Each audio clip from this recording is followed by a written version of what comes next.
Assalamualaikum warahmatullahi wabarakatuh. Saya Aulia Ngazizah, NIM 9324082019. Di sini saya akan sedikit menjelaskan tentang makalah kelompok 3 mata kuliah manajemen perpustakaan yang bertema konsep dasar manajemen perpustakaan untuk memenuhi tugas mata kuliah manajemen perpustakaan. Selanjutnya, yang pertama konsep dasar manajemen.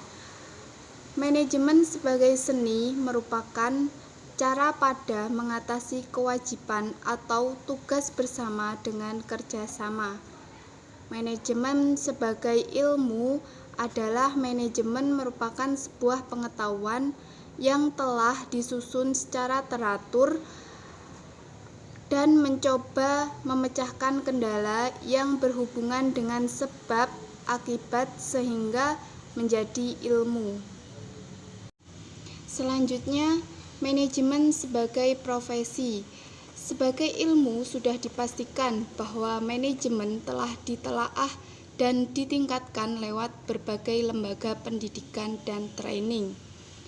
Selanjutnya, yang terakhir, manajemen sebagai proses adalah suatu cara atau tindakan dalam membagi, mengalokasikan program yang akan dieksekusi menjadi tidak berantakan dan berjalan dengan baik sebagaimana mestinya.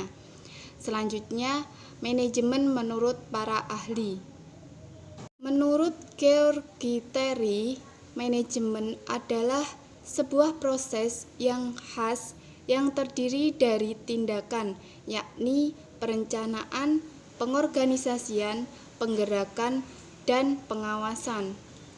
Selanjutnya, menurut Sondang P. Siagion, manajemen adalah kemampuan atau keterampilan untuk memperoleh suatu hasil dalam rangka pencapaian tujuan melalui kegiatan-kegiatan orang lain.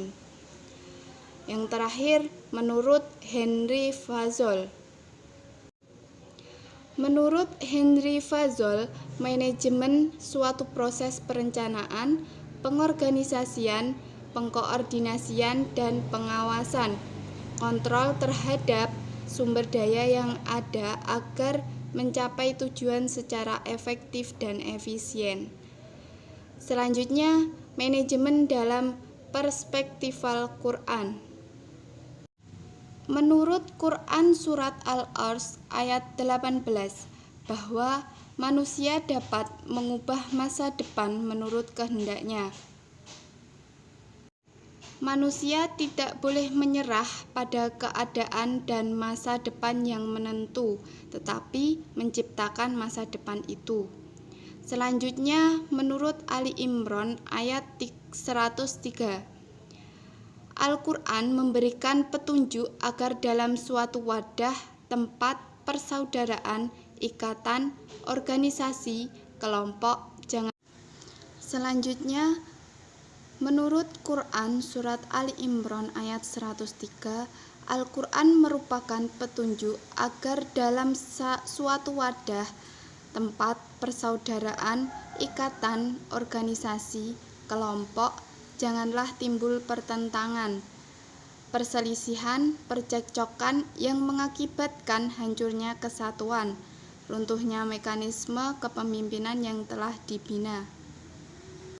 Yang terakhir, menurut Quran Surat Al-Kahfi ayat 2, Nabi Muhammad SAW ketika ia memerintahkan sesuatu pekerjaan, beliau menjadikan dirinya sebagai model dan teladan bagi umatnya. Selanjutnya, manajemen dalam lingkungan perpustakaan. Manajemen merupakan suatu proses pemberdayaan sumber daya untuk mencapai tujuan tertentu. Lingkungan kerja merupakan tempat di mana para karyawan melakukan aktivitas bekerja. Lingkungan perpustakaan ada dua, yakni lingkungan fisik dan lingkungan non-fisik. Yang terakhir, perencanaan strategis manajemen. Perencanaan strategis manajemen perpustakaan meliputi perencanaan, proses atau strategi, atau pengelolaan pengembangan. Pengelolaan atau pengembangan meliputi profil purpose seperti visi, misi, tugas pokok, dan fungsi. Selanjutnya, analisis SWOT seperti kekuatan, kelemahan, peluang, dan tantangan. Selanjutnya, kebijakan seperti langkah untuk mengoptimalkan kekuatan. Sekian dari saya, mohon maaf apabila ada salahnya. Wassalamualaikum warahmatullahi wabarakatuh.